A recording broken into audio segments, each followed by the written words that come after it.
Tombana navoaka ny avy ao amin'ny zandarmeria pirenena Tsaramadroso mahakasika ny fampitsiana omby halatra, ny rongony, toaka gasy ary ny vakitrano tato anatin'ny faritra Matsatra ambony nandritra sy iray volana mialohan'ny hetsika mandio ny volana septambra sy oktobra dia Nihena raha nampitahaina tamin'ny volana jolay talohan'ny opération mandio. Roapolo ihany ny Nitsangana Halatr'Omby nahitana omby halatra miisa 430 sy 700. De ny omby ahazo tavaverina amin'ny tompony tamin'io de miisa 278.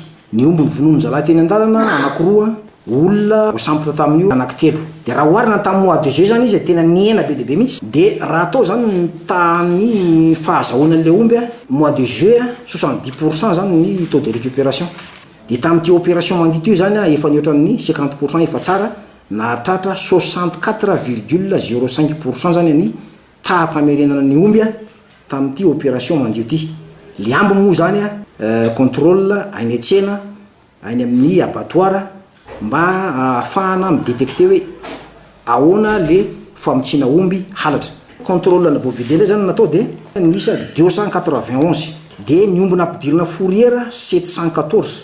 De ny olona voarory tamin'io de efa naretena mihitsy ho déférena amin'ny tribunal de 230.